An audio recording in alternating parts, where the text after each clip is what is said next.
سلام طعنا بلي تخاتلتي مدب مأدزته كل شاب ز ساعات زي نباخو من بلو تحس خوينو ابز حرنا يوم عبيت ساعات مسرت غيرنا حسابات لاوطلو مدرخيو لنومن كم تلمده انا ابراهام مسكالو كم دما مسارحتي فسام ورات مخان اب كلتا مسرتاو زعباتات ديبنا حسابات كنلاوط مريطنا لنا نمزخار زاكل فلما ز حرنا يو رئسي ركب ايتيو أمريكا مسرت غيرنا ندحرت ملسنا بلنا فلاي حزي مس مبل 9 عامت صنبل حيل عير تاساسيرو أمريكان مس إثيوبيان زلهم رخبي امنتاي طرص بزيحو زبل ነገር ንስውን ግድሪኦ ንፈትኒና خلاي بركن ريو رئيس دما بقدما مستر دكتور ابي حساب مفلفلاينس تجمروا عبيت بروجكتات مالتون غبتانا هاجر غبتان تولدي وخع معدين هاجر معدين تولد نلوم بروجكتات سرحوم زلو سراحتي تاي مسلو فلاي ابز لهم كنا استمرقوا عبيت بروجكتات لو ناي قربا تذكرناكوا اب جگجگا سومالي استمرقه ريزولت شبله مسرت غيرنا مزيوم زلهم ترغم تاي زبل نغرات العنا حسابات كنراوط مريطنا لنامو كاب ساعه 12 كساب ساعه 1 سنات تصنيحكم بركز زبلكم نغرات كنلاوط إلنا انا حسب نسخم نبغزهم كينكم مسما حستكم مسفتوتكم يهن مين توللو زعبان فطرينا إلنا تصفى نقبرمو مسانا كتصنحو نعدم فصح قعد حمصخ قعد حصنح خبر كم تمتو يزول خوتهم كلته مسرتاو زعواتات غيرنا كم ساعه 12 كساب ساعه 1 مستبلكتنا كنصنح مريطنا لنا مو ياو كم تفلطو لمقنا مبل 9 عامت صنبل حيل اير استخبرلو مزتا اساسير دما فلاي ركب ايتيو امريكاون بعلي استرئيلو فلاي نايز قرن افريكا كم افريكا ازاز جنرال زخونو جنرالن كمون مكتل وصا غداي مستر امريكا زخونو اغاش ابزي بدي ساز مصلو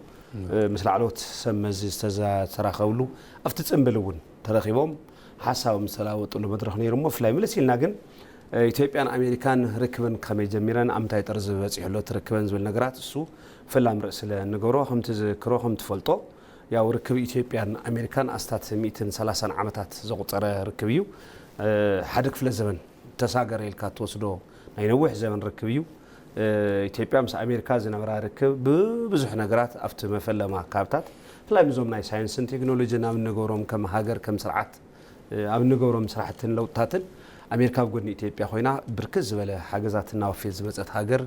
فتاويت إثيوبيا خوينا الزلقات حزون بتمساسالي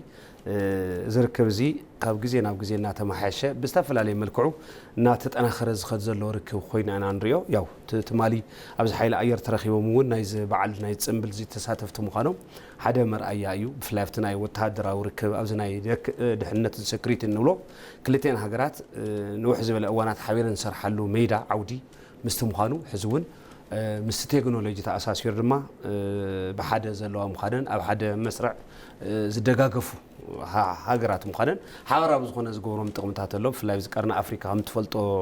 فيش تافافي زوبايو تافاف مستمخانو كلنا هاغرات العلا حيلا زباله هاغرات دما ابز كبابي قرنا افريكا ناقطا وتهدراو حيل زي بلن درغا يلون الكاموسادي كاليو مخنياتو كبابي إنه كل نجار متشون وسان حمبرتن سلزخونه بفلاي بحيلي دهنت سطان حمبرت ويخا استراتيجيك بوتا سلزخونه ابزي اثيوبيا مس امريكا نو حزبله واناتنا سرحت مصيايا ابدهنت راح يكون متحبار اثيوبيا امريكان هم تفلطو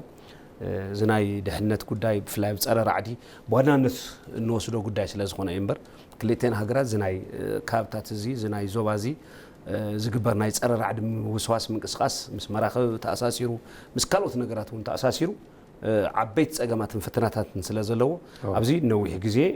كم تذكرو اب سوماليا وطم قلقل زولو زنورو صره رعد نلو محيلتاتون بتدغاغامي نيثيوبيا زفتنلو نزقرنا افريكاون زرغلو كونتات مستمبارو زنكلتين هاغرات زين انزو محيلتازيو ممدخام سلام تكابي وحسن مغبار بحبار سرحالو نوح زغونه تاريخي زلوون لمون كاو زي تفلي تاريخان زي نحدثه نعم عبلانا بزحشه طرزن براخن زساغرو زلو عين الكاموسادي كاليو كالي قبل معات غدايات دما امريكا غوني اثيوبيا خوينا بركز ولو صراحتنا في زمصتيا حغازيت اثيوبيا بحقي اثيوبيا بزغودلا نخالاتنا ريت أمريكا بزلوا عقمي نيتيبيا تحجزلوا من قد تاتلو إثيوبيا كم تعطوا زولنا يو زكاب راح تكون كم أفريقيا ون بزناي حيل مخبار تأتانولو بخليو صراحة بتجورم نور زخانة صراحتي بأمريكا هم خلوت حيلتات تدلعي تبهاجت إن خنا زمت أتلو خنا تاتي زلوا كل تأوز خنا وين زخانة عينة بوليسي زمر حل من قد تاتينيول أبزناي لما عتمت إن حزب فلاي أبزفرت عنا أمريكا إثيوبيا تقطع فلاي زناي لبدا عصو مس HIV تأساسيرو مس ناي ولد وديتات تأساسيرو أبزيهم زجبروا بموياهم بجنزب يخون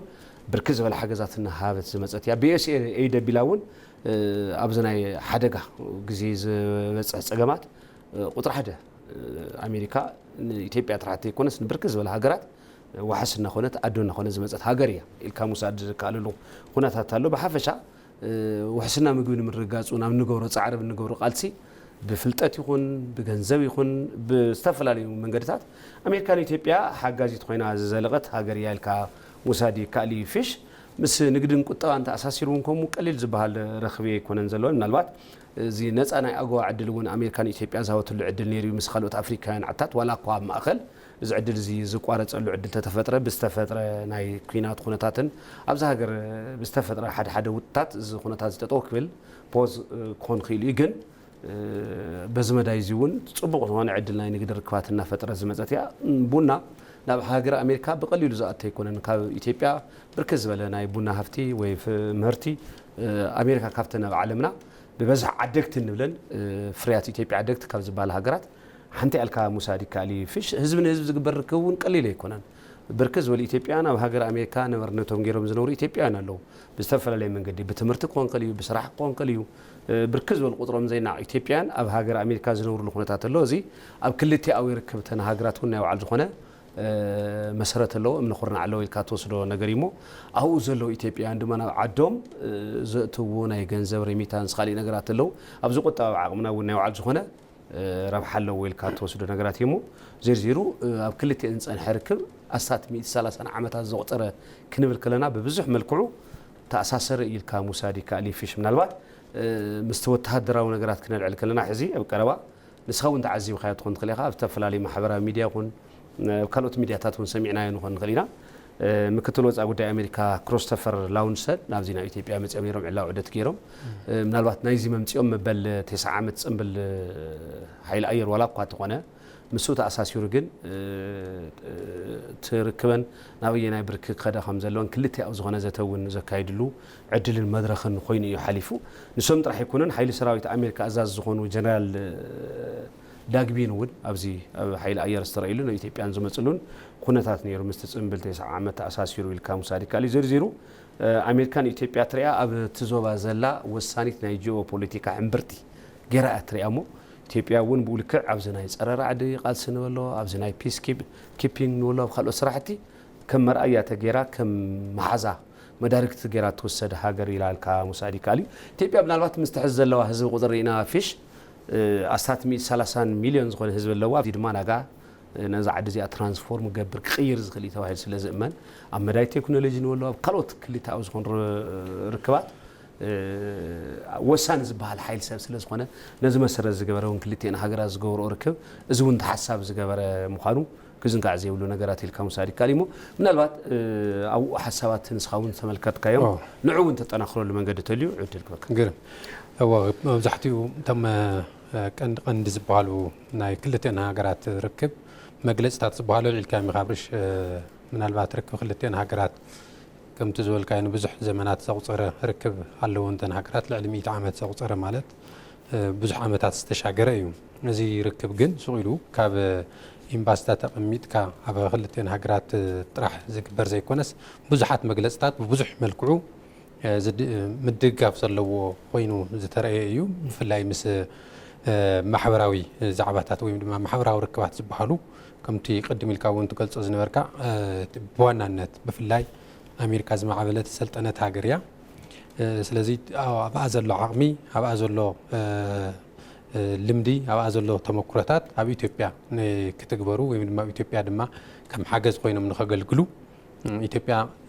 أم عبال أب كيد سلزلا ሓገዝትን ክኾኑ ኣብ ማሕበራዊ ብፍላይ ጥዕና ናብ ትምህርትን ዝስርሑ ስራሕትታት ብጣዕሚ ብርክት ዝበሉ እዮም ብፍላይ ኣብቶም ዝሓለፉ ዘመናት ሓዘብ ዝቀረባ ግዜ ዝተወሰኑ ኤንጂኦታት ወይ ድማ ዞም መንግስታዊ ዘይኮኑ ትካላት ብፍላይ ካብ ኣሜሪካ ዝመፁ ዝነበሩ ምስ ናይ ፕሬዚደንት ዶናልድ ትራምፕ ተተሓይዙ ዝቀነስሉ ኩነታት ኣሎ ግን ድማ ንብዙሕ ዓመታት ኣብ ኢትዮጵያ ዝስርሕሉ መስርሕ ዘርጊሖም ብኤንጂኦ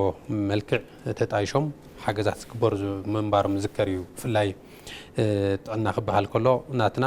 ምክልኻል መሰረት ዝገበረ ጥዕና ኢና ንኽተል ምክንያቱ እቲ ዘሎ በዝሒ ህዝቢ ዝኣክል ናይ ጥዕና ዝጠንከረ ስርዓት መሓውር ጥዕና የለን ስለዚ እዚ ሓጋዝ ንክኸውን ኣሜሪካ ትገብሮ ዝነበረት ሓገዝ ትገብሮ ዝነበረት ደገፍ በቀሊሉ ዝረአ ይኮነን ብዩኤስኤይድ ኣቢልካ ክበሃል ይኽእል እዩ ብናይ ዝተፈላለዩ ናይ ዩኒሴፍ ናይ ህፃናት ካብ ክታበት ጀሚሮም ክስካብ ላዓዊ ናይ ኣደታት እውን ከምኡ ዝግበር ዝነበረ ብጣዕሚ ብርክት ዝበሉ ኣብ ሕክምናዊ ረድኤት ወይ ድማ ግንዛቤ ምፍጣር እውን ክስርሑ ዝግብኦም ስራሕትታት ብርክት ዝበሉ ዓውዲ እናሸፈነት መፀት እያ ኣሜሪካ ብዙ ልክዕ ድማ ምስ ኢትዮጵያ ዘለዎም ርክብ ብጣዕሚ ስጡም ኢልካ ምግላፅ ይከኣል ትምህርቲ እውን ከምኡ ተመሳሳላይ ኣብ ዓድና ትምህርቲ ቤት ወይ ኣብያተ ትምህርቲ ዘይተባፅሑሎም ከባቢታት ብጣዕሚ ብርክት ዝበሉ እዮም እዚ ንክባፃሕ ኩሉ ዜጋ ኣብ ኢትዮጵያ ዘሎ ተቋዳሳይ ወይ ድማ ናይቲ ትምህርቲ ንክኸውን ኣሜሪካ እውን ናይ ባዕላ ብፅሒት ብሚኒስትር ትምህርቲ ኣቢላ ብዞም ቢሮ ትምህርትታት በበክልሉ ዘለዉ ብፍላይ ኣብቶም ተመረፁ ዝበሃሉ ናይ ትምህርቲ ዘይተዋፅሑሎም ከባቢታት ንምብፃሕ ናይ ባዕላ ዝኾነ ኣስተዋፅኦ ናይ ባዕላ ዝኾነ እጃም ተበርክት ዝነበረት እያ ኢልካ ምግላፅ ይከኣል እዩ ብፍላይ ሰብኣዊ ሓገዝ ኣብዞም ሰብኣዊ ሓገዝ ክበሃል ከሎ ሰብ ድኽነት ጥራሕ ናተመፅወተ ናተረድአ ናተሓገዘ ክነብር ጥራሕ ዘይኮነስ ዓርሲ ክኢሉ ስራሕ ሰሪሑ ናብ ዝሐሸ ብርኪ ወይ ድማ ዓርሱ ናብ ዝኽእለሉ ንክሸጋገር ዝግበሩ ብዝተፈላለዩ መልክዓት ነይሮም እዮም ፀገማት ኣብ ዝህሊ ድርቂ ወይ ድማ ሰብ ሰራሕን ተፈጥራውን ሓደጋታት ኣብ ዘጋጥሙ ድማ ቀዲማ ልትበፅሕ ዓዲ እያ ኣብ ኢትዮጵያ ብዙሕ ሰፊሕ ብፅሒት ዘለዋ ዓዲ እያ ኢልካ ምውሳድ ይከኣል እዩ ምስ ብቀንዱ ከዚ ምስ ኢትዮጵያ ተኸብዚ ቀረባ እዋናት ኣብ ዞባ ዝምዕብል ዘሎ ናይ ሃገራት ምስ ሰሓቢ ናይ ሃገራት ቀዲምካ ብፍላይ ምስ ናይ ቀይሕ ባሕሪ ቅርበት ዘሎ ጂኦፖለቲካ ኣሰላልፋ ኣሜሪካ እውን ምስ ኢትዮጵያ ዝነበራ ርክብ ከም ሓድሽ ሕዲሳ ሰላምን ድሕንነትን ብፍላይ ኣብ እዚ ዞባ ምስ ኢትዮጵያ ኮይና ክትሰርሕ ከም ዘለዋ ምስ ሓይሊ ኣየር ኢትዮጵያ መበል 9 ዓመት ከኽብር ከሎ ምስኡ ኣብኡ ተዓዲሞም ዝመፁ ቅድም ኢልካ ትገልፆም ዝነበርካ ናይ ሚኒስትር ጉዳያት ወፃኢ ምክትል ሓይሊ ሰራዊት ኣሜሪካ ድማ ናይ ኣፍሪካ ኣዛዚ ዝኾኑ መፅኦም ኣብ ኢትዮጵያ ምስ ዝተፈላለዩ ሰብ ብፅሒት ኣካላት ወይ ድማ ምስ ዝመልከቶም ኣካላት ምስ ሚኒስትር ጉዳያት ወፃኢ ኢትዮጵያ ምስ ዶክተር ጌዲዮን ጢሞቴዎስ ምስ ክቡር ቀዳማይ ሚኒስትር ዶክተር ኣብይ ኣሕመድ ዝገበርዎ ርክባት ምስ ሚኒስትር ምክልኻል ዝገበርዎም ርክባት እዚኦም እቲ ዝነበረ ርክብ ብዝሐሸ መልክዑ ብፍላይ ኣብቲ ዞባ ዘሎ ተኣፋፋይ ዝኾነ ናይዚ ዞባ ናይ ጂኦፖለቲክስ ኣብኡ ኣቀዲምካ ምስ ግብረ ራዕዲ ክስርሑ ዝግብኦም ስራሕትታት ምስ ናይ ኢትዮጵያ ሓይሊ ሰራዊት ምክልኻል ሰራዊት ሓቢርካ ንምስራሕ እቲ ዝነበሮም ርክብ ንምሕዳስ ዝገበርዎ ፃዕርታት ከም ዘሎ ዝግለፅ እዩ ብፍላይ እዚ ኣብዚ ቀርኒ ኣብ ቀርኒ ኣፍሪካ ዘሎ ኩነታት ከምቲ ኩላትና እውን ንዕዘቦ ብፍላይ እዞም ግብረ ራዕዳውያን ዝበሃሉ ካብ ዝተፈላለዩ ከባቢታት ዝእከብሉ ውጥም ቅልቀል ዝብልሉ ኣከባቢ እውን እዩ ስለዚ እዚ ከባቢ እዚ ገና ካብ ብገኑ ቀዲምካ ብሰላምን ድሕንነትን ብናይ ሓበሬታ ምልውዋጥ እውን እንተይቀረየ ኣሜሪካን ኢትዮጵያን ኢድን ጓንትን ኮይነን ክሰርሓ ከም ዘለወን ገና ካብ መጀመሪኡ ሓበሬታ ብምልውዋጥ ዘሎ ኩነታት ብምጽናዕ እቲ ኣብዚ ቀርኒ ወይ ድማ ኣብዚ ከባቢ ኣብዚ ዞባ ክፍጠር ዝኽእል ፀገም ንኸይፍጠር እውን ቀዲመን ምፍሻል ብዘጥመን መልክዑ ኣብ ናይ ግብረ ራዕዲ ፀረ ግብረ ራዕዲ ቃልሲ ተሓባቢርካ ክስራሕ ከም ዘለዎ ሰላምን ድሕንነትን እዚ ዞባ ምርጋፅ ማለት ናይ ኣሜሪካ እውን ብተዘዋዋሪ ሰላምን ድሕንነትን ምርጋፅ እዩ ተባሂሉ እዩ ዝሕሰብ ናይ ኢትዮጵያ ሰላምን ድሕንነትን ምርጋፅ ስለዚ እዚ ከባቢ እውን ኢትዮጵያ ብጣዕሚ ብቁጠባ እውን ብበዝሒ ህዝቢ እውን ዘለዋ ጂኦፖለቲካዊ ኣቀማምጣ እውን ወሳኒ ዝበሃል ቦታ እያ ትሕዝ ወሳኒ ዝበሃል ባይታ ዝሓዘት ሃገር እያ ስለዚ እዚ ሃገር እዚኣ እንድሕር ሒዝካ ምስቲ ዘለዋ ዓቕሚ ምስቲ ዘለዋ ተፈጥሯዊ ይኹን ሰብኣዊ ሓይልታት እንድሕር ብደንቢ ሒዝናዮም ናይዚ ዞባ ወይ ናይዚ ቀርኒ ሰላምን ምርግጋዕን ከምኡ ድማ ቁጠባዊ ምዕባለ እውን ክረጋገፅ ይኽእል እዩ ኢሉካ ዝሕሰብ እሞ እዚ ኣብ ግምት ዘእተየ ርክብ እዩ መፅኦም ኣብቲ ናይ ሓይሊ ኣየር ኢትዮጵያ ድማ ክኽበር ከሎ ምናልባት እውን መንገዲ ኣየር ኢትዮጵያ ክጣየሽ ከሎ ናይ ኣሜሪካውያን ብፅሒት ልዑል እዩ ነይሩ ኣብዚ መፅኦም ዘጣየሽዎ ናይቶም ሰብ ሞያታት እዮም ነይሮም ኣብቲ እዋን እሱ ስለዚ እዚ እውን ብዘዝክር መልክዑ ሕዚ እውን ትርክብ ብሓድሽ መልክዕ እናሓደስካ እናጠናኸርካ እቲ ግዜን እቲ እዋንን ብዝጠልቦ መልክዑ ናቃነኻ ወይም ድማ ናጣዓምካ ክቕፅል ከም ዝግብኦ እዮም ምስቶም ሰብ መዚ ናይ ኢትዮጵያ እውን ተመያይጦም ኣብ ስምምዕነት በፂሖም ሓበራዊ ትልሚ እውን ሓበራዊ ዋኒን እውን ሰኒቖም ንክኸዱ ተገይሩ ተባሂሉ ዝሕሰብ ማለት እዩ እንግዲህ ጽቡቕ ሓሳቢ ፍሽ ዝተልዕሎ ዘለኻ ከምቲ መጨረሻ ዘልዕልኻዮ ምናልባት ሓይሊ ኣየር ኢትዮጵያ ክጣየሽ ከሎ ቅድም ክብል ኣብ ዘመን ሃይለ ሥላሴ ስለ ዝነበረ ብ1928 ከባቢ ኣብዚ መዋእለ እዚ ምናልባት ሓይሊ ኣየር ኢትዮጵያ ክጣየሽ ከሎ ግዳ ኣሜሪካውያን ላዕሊ እዩ ነይሩ ምክንያቱ ብዝነበረ ሰልጠና ሓይሊ ሰብ ንብሎ ብካልኦት መንገድታት ከምቲ ዓንቶ ዝገለጽካዮ ድሓር ስርዓታት ብዝተቀየሩ ቁጥሪ መራሕቲ ብዝተቀየሩ ቁጥሪ ኣሰላልፋ ብዝተቀየረ ቁጥሪ እናተቀየረ ኸይዱ እምበር ምናልባት ካብ ድሓር ኢትዮጵያ ትጥቀመሎም ዝነበረት ነፈርቲ እውን ስርሒት ኣሜሪካውያን ዝኾና ነፈርቲ ምንባረን ኣብ ገለገለ ታሪኻዊ መዛግብቲ ሰፊሮም ኣለው እዚ ታሪኻዊ ርክብ ክልቲአን ሃገራት ነዊሕ ዘበን መቁፀረ ምዃኑ እዚ እውን ሓደ መርኣያ እዩ ኣስታት 9 ዓመት 120 ዓመት ካብ ገይሩና ዘለና 130 ዓመት ገይሩና ዘለና 9 ዓመት ሓይሊ ኣየር ተጣይሹ ማለት ድማ ክጣየሽ ከሎ ግዳ ኣሜሪካውያን ናይ ባዕሉ ዝኾነ ሮል ነይርዎ ብሓይሊ ሰብ ይኹን ብቴክኖሎጂ ዝሐሸ ስታሮ ምስ ምንባሮም ንኢትዮጵያውያን ዝሕግዝሉ መንገድታት ከም ዝነበረ እቲ ታሪክ እውን ዝገልጸና እሞ ዜሩ ኣብዚ ናይ ሕዚ ርክቦም ድማ ብፍላይ ድማ መንግስቲ ኣሜሪካ ኣብዚ ናይ አቪዬሽን ስራሕቲ ተለና እዚ ናይ ሓይሊ ኣየር ጥራሕቲ ኣይኮነ መንገዲ ኣየር ኢትዮጵያ እውን ዘሎ ስምን ዝናን ክብርን ሒዙ ናብ ዝሐሸ ጠርዚ ክኸድን ምስኡ ክልቲኡ ኮንካ ምስራሕን ኣዋፃ ምዃኑ ስለ ዝርድኡ በዚ ብቴክኖሎጂ መዳይ ድማ ሓቢሮም ንምስራሕ እውን ድልውነት ከም ዘሎ ዝገለጽሉ ኩነታት እዩ ዘሎሞ ምናልባት ፍሽ ኣብዚ ሓሳባት ተዘይብልና ናብቲ ኸላዋይ ርእሲ ተሰገርናታ ይመስለካ ግርም ካልኣይ ሒዝናዮ ዘለና ርእሲ ከም ተመእተው ዝብልናዮ ምስ ዞም ገበታ ንሃገር ገበታ ንትውልድ ወይ ከዓ ማኣዲ ንሃገርን ማኣዲ ንትውልድ ንብሎም ስራሕቲ እንታይ ይመስሉ ዝብል ነገራት ኣልዒልና ነዚ ክንልዕል ምክንያት ዝኾነና ድማ ሕዚ ዝተመረቐ ሪዞልት ሸበሌ መሰረት ጌርና ኢና ክንርኢ እሞ ምናልባት ሪዞልት ሸበሌ ኣብዚ 2-3 መዓልቲ ተመሪቑ ነይሩ እሞ ካብቶም ሕዚ ንኢትዮጵያ ፀጋታት ክብሪ ምስሊ ዝቕይሩ ዓበይቲ ስራሕቲ ኢና ንወስዶም ስራሕቲ ሓደ እዩ እዚ ቱሪዝም ዝንጠፍ ዘሎ ስራሕቲ እሞ ክልተ ነገር ኢና ኣብዚ ክነልዕል ፊሽ ምናልባት ሪዞልት ሸበሌ ክነልዕል ከለና ምስኡ ተኣሳሲሩ ምስ ተሓዳሲ ሓይሊ ምስ ግሪን ኢነርጂ ንብሎ ኢትዮጵያ ትኸዶ ዘላ ኸይዲ ናይ ኣይሻ ቁፅሪ 2 ሓይሊ ንፋስ እውን ዝተመረቐሉ ኸይዲ ነይሩ እሞ እዚኦም እናልዕልና እንታይ እዮም እዚኦም ትርጉሞም ዝብል ነገር ብፍላይ ድማ ምናልባት ተዓዚብካ ትኾንካ ፊሽ እዞም ፕሮጀክታት እዚኦም ክምረቕ ከለው ኣብ ሓደ ጠርዚ ዝዋሰና ዝደባባ ሃገራት ማለት ናይ ጅቡቲ መራሕን ከምኡ ድማ ናይ ሶማልያ መራሕን ዝተረኸቡሉ ብሓባር ሰለስቲኡ ዝኾነ ርክብ ዝተኻየደሉ እዚ ከባቢ እዚ ድማ ሓቢርካ ምልማዕ ሓቢርካ ምቕያር ናይ ዘነ ህዝብታት እዚ ዕፃ ምዃኑ ቀጻሊ እዚ ከባብታት እዚ ነዊሕ ዘመን ብጦርነት ብኩናት ብጎንፂ ዝለዓል ዝነበረ ምስሊ ሕዚ ግን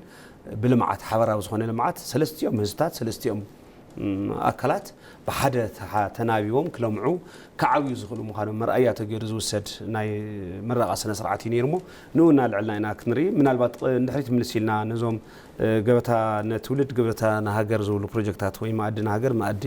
ንትውልድ ዝብሉ ፕሮጀክታት ክንርኢ ከለና ፍሳ ኣብ ኢትዮጵያ ኩሉ ኩርናዕ ብንብሎ መልክዑ ብርክት ዝበሉ ስራሕቲ እዮም ተሰሪሖም ብርክት ዝበሉ ስራሕቲ ምስራሖም ጥራሕ ኣይኮነን ዓብዪ ነገር እዞም ስራሕቲ እዚኦም ብሓቂ ኢትዮጵያ ኣብዚ ናይ ዘፈር ቱሪዝም ብብርኪ ዓለም ተወዳዳሪት ከግብርዋ ዝኽእሉ ተሓራይት ዘግብርዋ ዝኽእሉ ምስሊ ሃገር እውን ኮምፕሊትሊ ዝቕይሩ ዓበይቲ ስራሕቲ እዮም ዝስርሑ ዘለዉ እሞ ካብ ፅባቐኦም ጀሚርካ ዝተዋሃቦም ጠመተ ጀሚርካ እቶም ፕሮጀክታት እውን ተጀሚሮም ዝፍፀመሉ ግዜ ብዝተሰሓዘሎም ትልሚ መሰረት ነዊሕ ግዜ ከይተጓተቱ ዝፈስስ ገንዘብ ዝፈስስ ንዋት እውን ኣማዕሉ እናውዓለ ናይቲ ከባቢ ምስሊ ካብ ምቕያር ሓሊፉ ንኢትዮጵያ እውን ብብርኪ ዓለም ቁጥሪ በፃሕቲ ዓዲ ክውስኽ ተመራጺት ክኸውን ተጠማቲት ክትኸውን ምግባር ናይ በዓል ዝኾነ ለውጥ ኣሎ እዚ ሓደ ኩለንተናዊ ብልጽግና ንብሎ ኩሉ መዳይ ምዕባለ ንብሎ ሓደ መርኣያ ተገይሩ ዝውሰድ ዓበይቲ ፕሮጀክታት ምዃኖም ኢና ክንርኢ ንኽእል ቅድም ክብል ብርክት ዝበሉ ካብታት ተኻይዶም እዮም ዞም ገበታ ንሃገር ገበታ በአዲስ አበባ ዝጀመረ ገበታ ንሸገር ዝብል ፕሮጀክት ፈልጦ ኢኻ ፍሳ አዲስ አበባ ታይ ትመስል ነይራ ቅድሚው እዚ ዝበሃል መዘናግዕ ቦታታት ዘይነርዋ ቀደም ዝነበሩ ነይሮም መናፈሻ ተባሂሎም ተዓጺሮም ዝተቐመጡ ከባብታት ግን ካብ ናይ መርዓን ድግስን ሓሊፎም እዚ ዝበሃል ስራሕቲ ዘይሳለጠሎም ቦታታት እዮም ነይሮም መብዛሕትኦም ንፈልጦም እዚኦም ግን ብብርኪ ዓለም እውን ተኾነ ከወዳድሩኻ ዝኽእሉ ዓበይቲ በጻሕቲ ዓዲ እውን ከይተሰከፉ ክዓርፍሉ ዝኽእሉ ዘመናዊ ዝኾነ ናይ ቴክኖሎጂ እታወታት ክረኽብሉ ብዝኽእሉ ናይ ኢንተርኔት ንወሎ ናይ መብራት ንወሎ ካልኦት ነገራት እውን ብብሎ ዝተማልአ ካብ ወፃኢ እውን ድማ ብፍላይ እዚ ናይ ቢሮክራት ንብሎም ናይ ኣሰራርሓታት እውን ኩሎም እዚኦም ብዘሕፅር መንገዲ ዘመናዊ ዝኾነ ናይ ዲጂታል ስራሕቲ ዘለዎም ዘማልኡ ምዃኖም ፍሉይ ዝገብሮም ፕሮጀክታት እዮም አዲስ አበባ ምናልባት ትጅምር ተሎ እዚ ናይ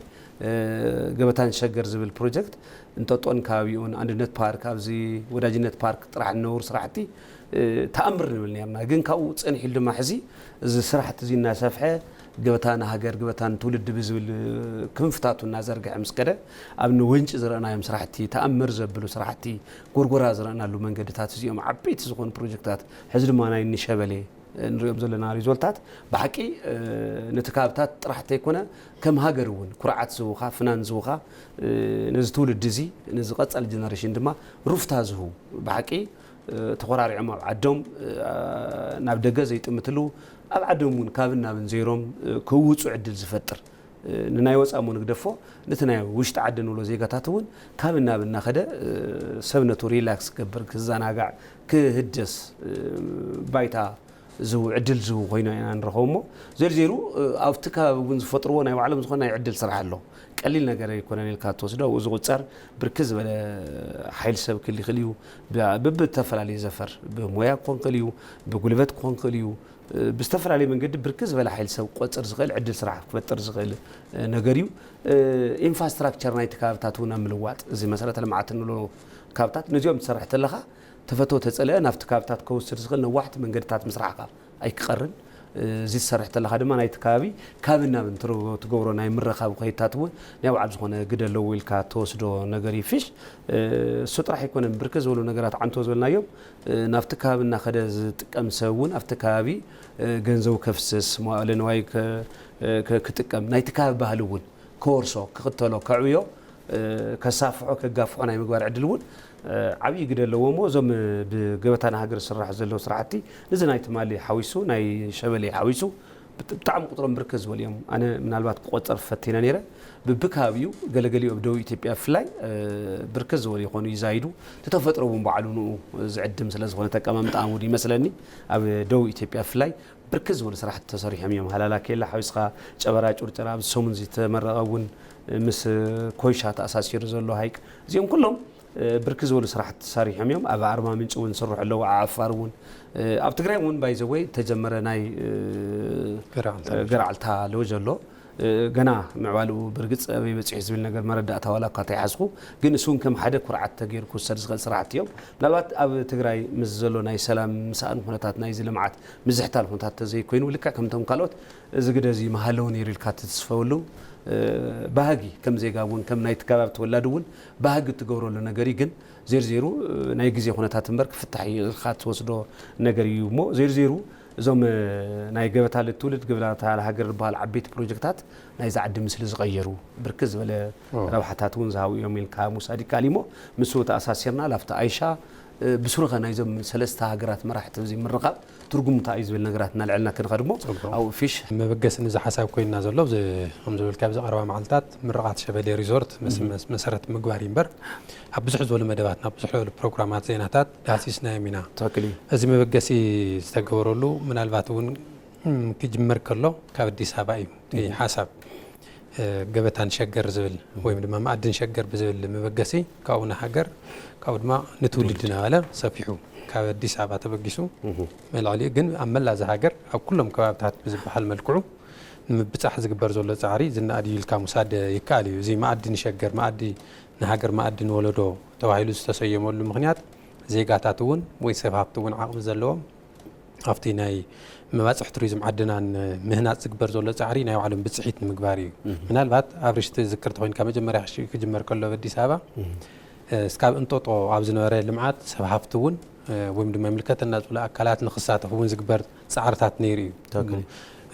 ዝኽእል ዓቕሚ ዘለዎም ናዋፅኡ ንክሰርሑ እዚ እንታይ ማለት እዩ ናይ ናተይነት ስምዒት ወይ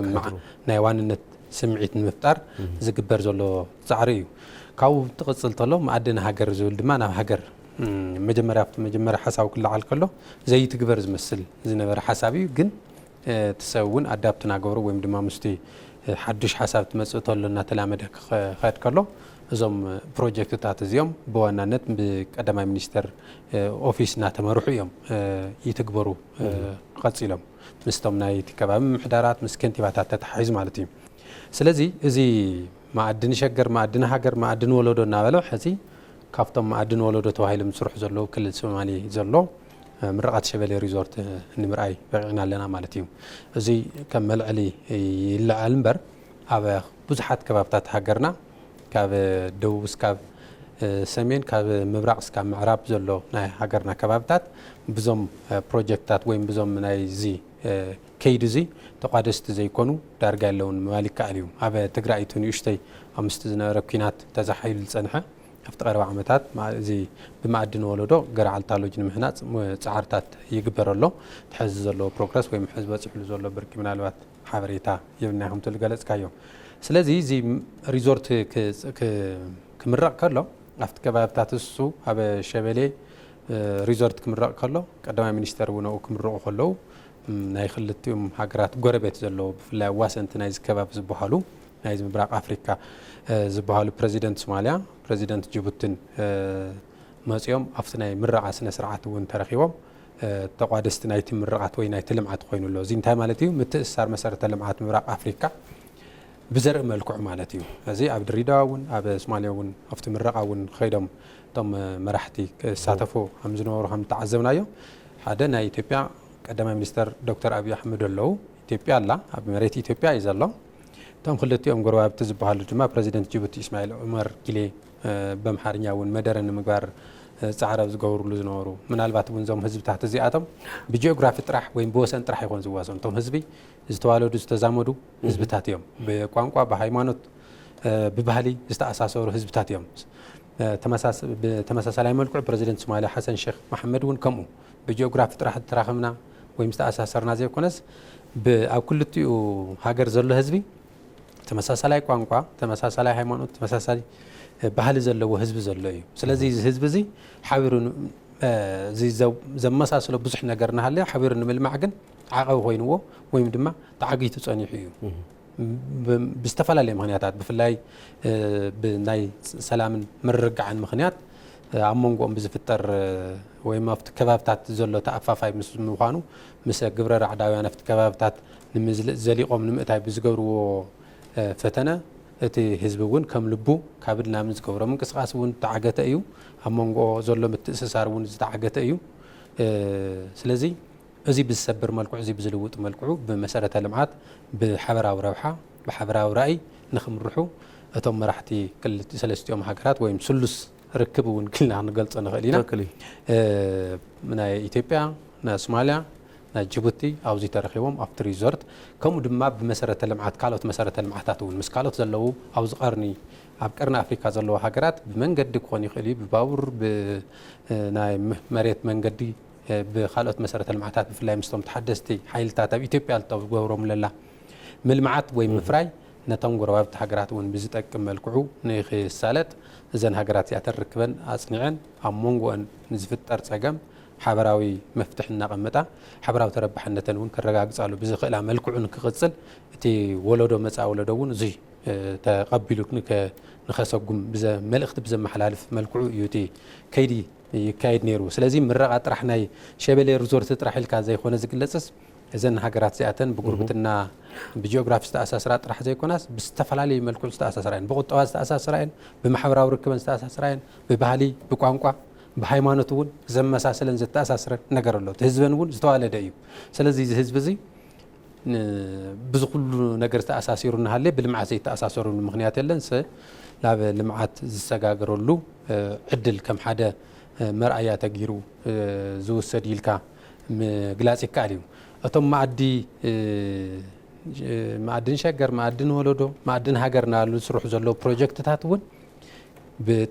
ብዕቱብ ዲሲፕሊን ካብ ኣጀማምሮኦም ጀሚሮም ብጽቡቕ ክትትል ብስርዓት ዘለዎ ክትትል ኣፈጻጸሙ እውን ኣብ ዝተሓሰበሎም ንኽስርሑ እውን ከም መርኣያ ናይ ፕሮጀክት ኣፈጻጽማ ኣብዚ ዓዲ ከምቲ ዝፍለጥ ትጅመር ተሎ ፀገም የለን ግን ኣብ ምውዳእ ብዝተተለመሎም ብዝተተሓዘሎም በጀትን ብዝተተሓዘሎም ጊዜን ኣብ ምዝዛም ዝነበሩ ፕሮጀክትታት ዝነበረ ክፍተት ብዝደፍን መልክዑ ተሰሪሑ ለምረቓ በቂዑ ኣሎ ኣውዚ እቶም ፕሮጀክትታት በብከባቢኡ መተሓባበሪ ይግበረሎም እዩ ሕዚ ዶክተር ብርሃን በላይ ከምቲ ትፈልጦ ቀዳማይ ሚኒስተር ዶክተር ኣብይ ኣሕመድ እውን የመስግንዎም ነይሮም ዶክተር ኣብርሃም በላይ ተወላዲ ትግራይ እዩ ግን ኣብ ደቡብ ይኹን ኣብ ምብራቕ ይኹን ኣብ ሶማልያ ይኹን ኣብ ኣርባ ምንጭ ይኹን እዞም ፕሮጀክትታት እዚኦም ተኸታቲሎም ንምስራሕ ዓቀውምን ስለዚ ዶክተር ኣብርሃም በላይ ዝነበሮም ዲሲፕሊን ዝነበሮም ጥቡቕ ክትትል ክምስገኑ ይግብኦም ብዝብል የልዕልዎም ነይሮም እሞ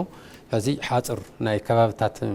ኣብዚ ዝተወለደ ሰብ ሰብዚ ኸይዱ ዘልምዕ ኣየልምዕ ዝበሃለሉ መንገዲ የለን ኢትዮጵያዊ እዩ ኢትዮጵያዊ ተኾይኑ ኣብ ዝተፈጠረ ይፈጠር ኣብ ዝደለየ ናይ ሃገርና ኩርናዕ ኸይዱ ከልምዕ ፕሮጀክታት ክመርሕ ክፈጽም ከም ዝኽእል ሓደ መርኣያ ኢሎም ይገልጽሉ ነይሮም ንምባል ያብርሽ ትክክል ኢኻ ጽቡቕ ዝሰርሐ ሰብ ክተመስግን ግድን እዩ ቀዳማይ ሚኒስተር ዶክተር ኣብይ ኣሕመድ እውን ነዚኦም ደጊሞሞ ከም ትፈልጦ ዶክተር ኣብርሃም በላይ ነዚ ናይ ሸበሌ ሪዞልት ጥራሕ እንተይኮነ ቅድም ክብል ኣብ ወንጪ ፕሮጀክት ኣብ ካልኦት ዓበይቲ ፕሮጀክታት እውን ናይ ስራሕ ኣሰር ዘንበረ ተባዒልካ ሙሳዲ ካሊሞ ከምዚኦም ዝበሉ ሰባት ክበዝሑ ዝግብኦም ኣብተን ምስሊ ኢትዮጵያውነት ኣደልዲሉ ሒዝዎም ኣብ ኩሉ ቦታ ድማ ከም ናታይነት ስምዒት ዝሰርሕዎም ስራሕቲ ይዒዝ ዘብል ዝምስገን ስራሕቲ ምዃኑ ቀዳማይ ሚኒስተር ዶክተር ኣብይ ኣሕመድ እውን ኣስሚሮም ዘቕመጥዎ ጉዳይ እሞ ዜርዜሩ እዚ ናይ ሸበሌ ሪዞልት ከም ሓደ ኣብ ጅጅጋ ኣብ ሶማልያ ዝተረአየ ናይ ስራሕ ፕሮጀክት ገይርና ይኮንና ንወስዶ ከምቲ ዓንትዎ ዝበልናዮ ክልል ሶማሌ ቅድሚ ሕዚ ዝነበሮ ምስሊ ብኩናት ብውጥጥ ብሰሓቦ ጉጠጦ ዝልለ ክልል እዩ ነይሩ ወይ ምስሊ እዩ ነይሩ ጅጅጋ ሓዊስካ ሕዚ ግን ምናልባት እዚ ክልል እዚ ሰላም ኣመና ዝዓሰሎ ኣብ ልማዕ ስራሕቲ እውን ኣመና ንቅድሚ ዝሰጉም ዘሎ ክልል ተገይሩ ዝውሰድ እዩ ሃፍተ ገነት እውን ቀሊል ሃፍተ ገነት ዘሎ ከባቢ ይኮነን ምናልባት እዚ ክልል እዚ ብተሓራሲ መሬት ተሪኢኻዮ ንኢትዮጵያ ኣይኮነን ነዚ ቀርኒ ኣፍሪካ ንብሎ እውን ክምግብ ዝኽእል ሃፍተ ገነት ዘለዎ ፍላይ ብከርሰ ምድሪ ማይ እውን ሃፍታም ዝኾነ ፀጋ ዘለዎ ጎልጎል ተሓራሲ ዘለዎ ከባቢ ካብዚ ወፃኢ እውን ናይ ተፈጥሮ ሃፍታት እውን ትጋዛት ቀሊል ነገር ኣይኮነን ንሪኦ እዚ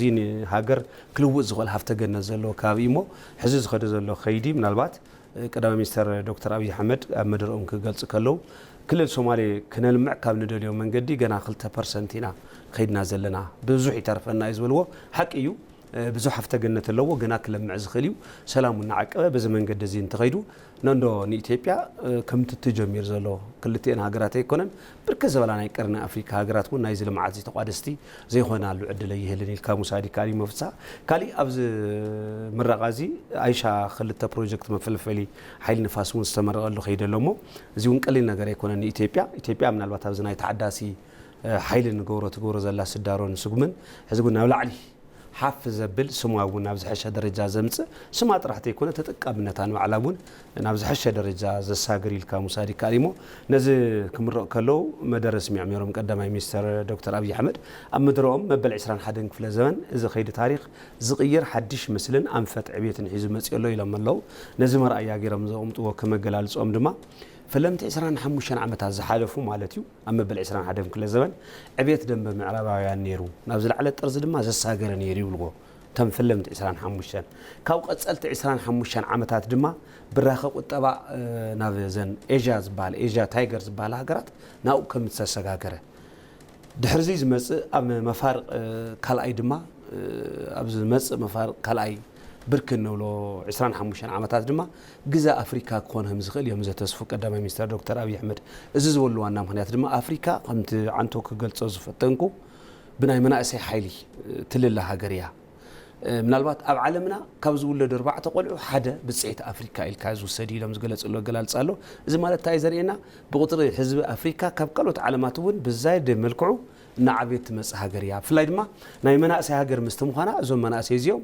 ዓዶም ትራንስፎርም ምግባር ኣብ ምልዋጥ ንቴክኖሎጂ ተሎምቢዮ ምርዳእ ተስፋ ዝወሃብ ምስተምዃኖም ቀጸልቲ ኸልኣይ መፋርቕ 25 ዓመታት ድማ ኣፍሪቃ ናብ ዝሐሸ ብራኸ ትኸደሉ ግዜ ኢልካ ሙሳድ ይከኣል እሞ ንሕና እውን ነዚ መደላድልና ፈጠርና ክንጓዓ ዘለና ዓይነ ዘለዎ መልእኽቲ እዮም ኣቕሚጦም እሞ ዜሩ ኢትዮጵያ ምናልባት ምስ ናይ ሓይሊ ኤሌክትሪክ ተኣሳሲሩ ምስ ናይ ተሓዳሲ ሓይሊ ተኣሳሲሩ ባንክ ዓለም እውን ሓይሊ ባንክ ኢሉ ዝገለጸሉ ኩነታት ኣሎ ናይ ኢትዮጵያ ሃፍቲ ዘለዋ ሃፍቲ ተፈጥሮ እዞም ተሓደስቲ ንብሎም ንምግላጽ ዝኣክል ምናልባት ፍሳ 4 ዝተደረኹ እዮም ኢልና ንወስዶም ኢና ሓደ ሓይሊ ማይ ካልኣይ ሓይሊ ንፋስ እዩ ካልእ ድማ ሓይሊ ፀሓይ መንበር ረብዓይ ድማ ሓይሊ ሃፋ ወይ ጂኦተርማል ንብሎም እዞም 4 ዓበይቲ ዕሙቕ ዝኾኑ ሃፍታት ኢትዮጵያ ዝወነነት ዓዲ ምዃና ተስፋ ዘለዋ ምዃና ንኢትዮጵያ ጥራሕቲ ይኮነ ዘለዋ ሃፍተ ገነት ነዚ ቀርኒ ኣፍሪካ ስግር ቀርኒ ኣፍሪካ እውን ንኻልኦት ሃገራት እውን ክጠቅም ክረብሕ ዝኽእል ኢልካ ሙሳድ ይከኣል እዩ ንምጥቃስ ዝኣክል ካብ ማይ ጥራሕ ልዕሊ 45,000 ሜጋዋት ሓይሊ ኤሌክትሪክ ተፈልፍል ትኽእል እያ ኢትዮጵያ ነዚ ከም ኣብነት ክኾን ዝኽእሉ ሕዚ ናብ ረብሓት ተቐይሮም ዘላ ከም ንግቤ ተከዜ ገናሌ ዳዋ ዝመሰሉ ዝተመረቑ ብኣውሩ ድማ ህዳሴ ግድብ ሓዊስካ ኣብ ዝናማይ ትሰርሖም ስራሕቲ ቀሊል ተባሂሎም ዝወሰዱ ተምሳላት ኢኮኖሚ ዝብል ካልእ ሓይሊ ንፋስ ናይ ዊንድ ኢነርጂ ንብሉ ኣብዚ እውን ብቐሊሉ ብውሕዱ ማለት እዩ ልዕሊ 10,000 ሜጋዋት ክተፈልፍል ዝኽእል ዓቕሚ ኣለዋ ኢትዮጵያ ካብዚ ውሕድ ትበሃል ኢምን ትበሃል ኢና ዛጊድ ተጠቒምና ኢልካ ሙሳድ ይከኣል እዩ ንኣብነት ግን ካብ ትጠቕምናሎም ኣዳማ ቁፅሪ 1 ቁፅሪ 2 ኣሎ ኣሸጎዳ ከምኡ ብተመሳሳሊ ሕዚ አይሻ ቁፅሪ 1 ቁፅሪ 2 ተባሃሉ ፕሮጀክታት እዚኦም ኢና ተጠቒምና ግን ካብዚኦም ካብቲ 10,000 ኢመንት ዝበሃል ኢና ተጠቒምና ኢልካ ሙሳድ ይከኣል እዩ ካልእ ብሓይሊ ፀሓይ ወይ ከዓ ሶላር ኢነርጂ ንብሎ ድማ ብዛየደ መልክዑ ኢትዮጵያ ከም ትፈልጦ መበል 13 ወርሒ ፀጋ ፀሓይ ዘለዋ ተባሂላ ትፅዋዕ ናይ ቀደም ናይ ቱሪዝም ሞቶ ዝነበረ ቃል ብርግጽ ዜር ግን ኢትዮጵያ ኣብዞም 13 በቆሜና ሓዊሱ ፀሓይ ዘይፍለ ሃገር እያ ስለዚ 24 ሰዓት ብዘይካ ሓደ ክረምቲ እንሪኦ ናይ ክሊማ ለውጢ ናይ ኣየር ፀባይ ለውጢ ሙሉ በሙሉ 24 ሰዓት ብዝናይ ሓይሊ ፀሓይ ቢልካ ሓይሊ ኤሌክትሪክ ጥቀመሉ ወይ ፀዓት ጥቀመሉ ዕድል ኣሎ ኢልካ ሙሳድ ይከኣል እዩ በዚ እውን ልዕሊ 2 ሚልዮን ሜጋዋት ምፍልፋል ትኽእል እያ ብሓይሊ ፀሓይ እዚ እንታይ ተጠቒምና ተልና ብደሲማል ደረጃ እዩ ዘሎ ንጠቐምናሉ ዕድል ኣሎ ኢልካ ይተወስዶን ካልእ ጂኦተርማል ንብሎ ወይ ከዓ ሓይሊ ሃፋ እውን በዚ እውን ኢትዮጵያ بتفترو قلتيو تصقاتات سلا زلوا ያው አባይ ልዕልኻ ارتع على تلعت لها ኢትዮጵያ ንጽጽር ክልተ ጠርዝ ዘሎ ተፈጥራዊ ህያ ዝሓቆፈት ዓዲ አልካ ተወስደ ይኻቦ ብዛ ሓይሊ ሃፋዊ ኻጅ ተርማል ድማ ሚስጥር ሓጓፍ ሽንጥሮ ኢትዮጵያ እውን ነዛ ዓቅምዚ ዝህበካ ዘደልለካ ኩርዓት ዝኾነካ ኢሞ ኣብዚ እውን ለ 10,000 ሜጋዋት ተፈልፈል ትኽእል ኢትዮጵያ አሉታ ላንጋኖ ቱሉሞዮ ኮርጲጢ ዝበሃል ካብታት ተጀሚሮም ኣለው እዚ እውን ገና ዝቃሪና ምዃኑ ዝግለጸሉ ዝርዝሩ ተናይ ሕዝ ተመረቀ ናይ ኮይሻ ካብቶም ሓደ ውጽኢታዊ ዝበሃል ስራሕቲ ተገይሮም ዝወሰዱ እዮም ኢልካ ሙሳዲ ካሊፊሽ ተሰለስቲ ኣውርክባት ክልቲኦም መራሕቲ ሰለስቲኦም መራሕቲ ዘልካዮ ካብ ፖለቲካዊ ትርጉም ውን ኣለዎ ምናልባት ሕዝ ዘሎ ውጥእ ዝቃርና ኣፍሪካ ትፈልጦ ኢኻ ዝተፈላለዩ ሃገራት ኣብዚ ካብታ ዝገብሮ ዘሎ ኣሰላልፋ ዘሎ ንሕንሕ ናይ ባዕሉ ዝኾነ ትርጉምን ውጽኢትን ኣለዎ ሶ ኢትዮጵያ ሶማሊያን ጅቡቲን ኣብዚ ቀርኒ ኣፍሪካ ኣብቲ ዋና ቦታ ዝበሃል ርከባ ምስቲ ምዃነን እዘን ሰባት እዘን ሃገራት እዚአን ዓንቶ ዝበልካዮ ኣሎ ባህሎም ይመሳሰሉ ቋንቋም ይመሳሰሉ ብዙሕ ነገሮም ይመሳሰሉ ብንግዲ እውን ነዊሕ እዋናት ተኣሳሰሩ ካብታት እዮም ሶ ብልምዓት እውን ሓቢሮም ኣብ ዝኸዱሉ ግዜ እዚ ናይ ኮሎኒያሊዝም ንብሎ ዶባት ምጥራር እዚ ዝፈርሰሉ መንገዲ ክሊ ብፍላይ ናይ ኢኮኖሚ ኢንተግሬሽን እናተፈጠረ ተኸይዱ ዶባት ትርጉም ይህልዎም እንድሕር ግዜ ሃገራት ካብና ምን ዝገብርዎ ጉዕዞ ናብ ሓዳዊ ጥምረት እውን ዘይትመጸሉ ምንም ምክንያት አይህልን ያው ራኣ አፍሪካ ታይዲ ራኣ አፍሪካ ከም ንፈልጦ ምናልባት ፊሽ አፍሪካውያን ከም ሓንቲ ዩናይትድ አሜሪካ ሓንቲ ሃገር ምዃኑ ካብና ምን ዜጋታት ክንቀሳቀሱ ምግባር ብዘይ ፓስፖርት ብዘይ ገለ ጠለብ ናብ ኩሉ ሃገራት ክባጽሑ ንግዳዊ ምንቅስቃስ ገብሩ ትራይ 23 ንብሎ ዝርዝሩ እዚ ራይ 23 ተሳልጦ ብዛው ምትእሳር ቢልካ ኢትዮጵያ ትጅምሮ ዘላ ነገር ሕዝ ምስ ጅቡቲ ማይ ቀረብ ትብያ ኤሌክትሪክ ትብያ ብዙሕ ነገራት ትብያ ናይ ባቡር ምትእሳርሎ እዚ ኣብ ከይዲ ቀጻል ጀነሬሽን ናማዕበሎ ኸይዱ ክልቴን ሃገራት ዋይኖት ናብ ሓደ ዘይጥመራሉ መንገዲ ይህልን ሶ እዚ ዝርዝሩ እዚ ኢኮኖሚካል ኢንተግሬሽን ንብሎ ኸይዱ ናብ ስሙር ዝኾነ ሓድነት ዘኽደና መባጽሒ ኢልካ ሙሳዲ ካሊሞ ትርጉሙ በአንጻር ዚውን ምርኣይ ካልናዞም መራሕቲ እዚኦም ኣብ ሓደ ቦታ ተረኺቦም ንሓደ ናይ ልምዓት ስራሕቲ ብሓደ ምምራቕ ብሓደ ምምስጋን ቀጻሊ ዘን ሃገራት እዚአን ናብ ሓደ ዓው ዝኾነ ኣጀንዳ ዝዶባት እናተፈረሰ ሓደ ዘይኾናሉ መንገዲ ኣይከልን ኢልካ ተወስዶ ነገር እዩ ፍሽ ብኡ ልክዕ ትርጉም ኢና ክንሪኦ ንኽእል ኢልካ ምሳሌ ይከኣል ምናልባት እትብሎ ነገር ተዘልዩ ነጠቓሎ ኢና ምናልባት ኢትዮጵያ ታእዩቲ ብፍላይ ምስቶም ተሓደስቲ ሓይሊ ኤሌክትሪክ ወይ ተሓደስቲ ሓይሊ ንብሎም ኢትዮጵያስ ከም ዕድል ብኩሉ ዝተዓደለት እያ ብኩሎም ዓይነቶም ተሓደስቲ ዝበሃሉ ሓይልታት ዝሓቆፈት ወይ ድማ ኣብ ተፈጥሯዊ ውህብቶ ዘለዋ ሃገር እያ ኢልካ ትገልጽ ሃገር እያ ናይ ሶላር ትብል ኻይት ቅድም ትብሎ ዝነበርካ ናይ ሃይድሮ ኤሌክትሪክ ፓወር እስካብ ሕዚ ዝተጠቐምናሎም ርኢኻ ሕዚ ክዓ ሕዚ ዘይተጠቐምናሎም እውን ርኢኻ ክንደይ ናይ ሃፍቲ ከም ዘለና ምርኣይ ይከኣል እዩ እዚ ናይ ንፋስ እውን ከምኡ እስካብ ሕዚ ክልተ ኣብ ሰለስተ ቦታታት እዩ ዘሎ ምናልባት ናይ ሕዚ ሳልሳይ ተመሪቑ ዘሎ ኣይሻ መፈልፈሊ ሓይሊ ንፋስ እዩ ብኣዳማን ቁፅሪ 1 ቁፅሪ 2 ኣብ ሸጎዳን እዩ እስካብ ሕዚ ዘሎ ግን ኢትዮጵያ ዘለዋ ብፍላይቶም ናይ በረኽቲ ቦታታት ንፋስ ፍጥዑም ዝበሃሉ ቦታታት ብቀሊሉ ሓይሊ ከፈልፍል ዝኽእል በካሊ ዘይኮነ ወይ ድማ ተሓዳሳይ ዝበሃል ሓይሊ ዓቕሚ ዘለዎ እዩ ናይ ጂኦተርማል እውን ክስካብ ሕዚ እቲ ናይ ቴክኖሎጂ ዝጠልቦ ከቢድ ቴክኖሎጂ ወይ ድማ ዝማዕበለ ቴክኖሎጂ እዩ እስካብ ሕዚ ብዙሕ ኣብ ተግባር ይውዕልና ብዙሓት ሃገራት ግን ካብ ናይ ገዛ ሻወር ጀሚሩ ክስካብ ዓበይቲ ትካላት ዘንቀሳቀስ ናይ ጂኦተርማል ሓይሊ ማይ ብእንፋሎት ዝመቀሉ ወይ ድማ ብእንፋሎት ዝጥቀሙ ሃገራት ሰፋሕቲ እዮም ስለዚ ኢትዮጵያ እውን ብፍላይ ኣብ ተኣልቶ ለንጋኖ ዝበሃል ከባቢ ዘሎ ናይ ጂኦተርማል ሓይሊ ዓሚቕ እዩ ተጸኒዑ ብጣዕሚ ውህሉል ሓይሊ ከም ዘሎ ዝፍለጥ እዩ ስለዚ ጂኦተርማል እውን ናብ ተግባር ገና ብዙሕ ዘይኸድናሉ እዩ ክንኸደሉ ንኽእል ዞም ተሓደስቲ ሓይሊ ኤሌክትሪክ ዝበሃሉ ከም ዕድል ኮይኑ ኢትዮጵያ ብኩሎም ዝተዓደለት ያልካ ክትገልጻል ትኽእል እያ ስለዚ ትሕዚ ተመሪቑ ዘሎ ምስ ሸበሌ ሪዞርት ናብ ተመሪቑ ናብ ስራሕ ወይ ድማ ናብ ተግባር ሓይሊ ናብ ምፍልፋል ዝሸጋገር ዘሎ ኣይሻ መፈልፈሊ ሓይሊ ንፋስ እውን ሓደ ኣካል ናይቶም ፕሮጀክታት እዚኣቶም እዩ ኢልካ ምውሳድ ይከኣል እዩ ምናልባት እዚኣቶም ሕዚ ኣብ ካልኦት ዓለማት ዘለው ኢትዮጵያ ዘለው ወይ ሃፍትታት ኣለው ተፈጥሯዊ ሃብታት ወይ ፖቴንሻል ዝዓቕሚ ንብሎም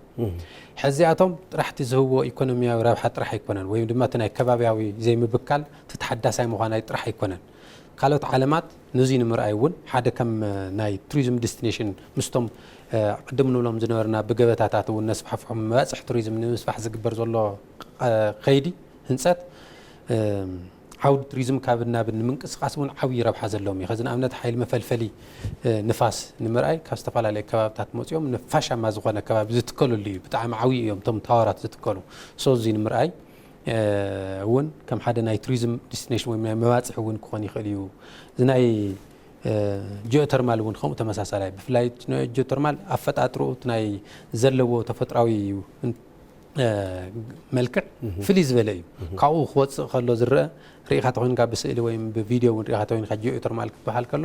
እቲ ሓይሊ ብቴክኖሎጂ እዩ ዝወፅእ ካብ መሬት ግን ከንቀሳቅሶ ዝኽእል ክሰርሖ ዝኽእል ዓቕሚ ብዙሕ እዩ ሶቲ ዝወፆ እቲ ዝህቦ ሃፋ ወይ ትክ ነገር ዝመስል ብጣዕሚ ንዓይኒ ንረኣይቲ ንተዓዘብቲ እውን ባህታ ዝፈጥር እዩ ስለዚ ከም ሓደ ናይ መባፅሕ ቱሪዝም እውን ምስ ተሓዳሳይ ሓይሊ ኤሌክትሪክ ኢትዮጵያ ትገብሮ ዘላ ተባሂሉ ብቐጻልነት እውን ሓደ ዓውዲ ሓደ ናይ ቱሪዝም ዴስቲኔሽን ወይ ናይ መባፅሕ ክኾን ዝኽእል ኢልካ ምውሳድ ይከኣል እዩ ምናልባት እቶም ናይ ቱሪዝም መባፅሕ እውን ዓንቶ ንብሎም ዝነበርና ኢትዮጵያ ብዙሓት ዘመዝገበቶም ኣብ መዝገብ ሓድጊ ዓለም እውን ብዩኔስኮ ዝተመዝገቡ መባፅሕ ቱሪዝማት ኣለውና ዘይደሰሱ ዝበሃል ሓድግታት እውን ኣለውና ብባህሊ ብሃይማኖት ብዝተፈላለየ መልክዑ ዝግለጹ እዞም ሕዚ ናይ ነባራት ብታሪክ ዝተበሉ ቤተ መንግስትታት ምሕዳሳት ሓዊስካ ሕዚ እውን ዝሰርሕሎም መባፅሕ ቱሪዝም ወይ ከዓቶም ናይ ሪዞርትታትን ዝተፈላለዩ መባፅሕ ቱሪዝም ዝሰርሑ ዘለዉ ሓዊስካ ግን ንኢትዮጵያ ዓብዪ ብራኸ ናብ ዓብዪ ዝላክ ሸጋግራ ዝኽእል ናይ ቱሪዝም ሃፍቲ ኢትዮጵያ ካብተን ኣብ ዓለም ዘለዋ ከብላ ዝኽእል ብቐጻልነት እነዚኦም እናተጠናኸሩ ተኸይዶም ትውልድ ትወለዶ እውን እናተረከበ እዚኦም ብስርዓት እንድሕር ናሓብሓበ ተሻጊሩ ኢትዮጵያ ካብቶም ኣብ ዓለም ዘለዉ ናይ ቱሪዝም መባፅሕቲ ሃገራት ሓንቲ ክትኾን ከም ትኽእል መርኣያ ኢልካ ምውሳድ ይከኣል ግን ድማ ዘይሰራሕናሎም ግን ድማ ዘየላለናዮም ማለት እዩ ንሱ ከይገደፍና ግርምሽ እሞ እንድሕር ሓሳብካ ወዲኻ ናይ ሎሚ ዘተና በዚ ነጠናቅቆ ግርም ዝኸበርኩም ተኸታተልቲ መደብ ማዕድ ዘተ ንሎሚ ኣብዞም ክልተ መሰረታዊ ዛዕባታት ጌርና ምሳኹም ፀናሕናሎም ሓሳባት ነዚኦም ይመስሉ ሞ ኣብ ቀጻል ስሙ ድማ ብኻልኦት ዛዕባታት ክንራኸብ ቁፅሮ ብምሓዝ በዚ ክንፍለየኩም ምሳኹም ፀናሕና ኣነ ብርሃ መስኳሉ ከም ድማ ፍስሓ መብራህቱ ነርና ሰላም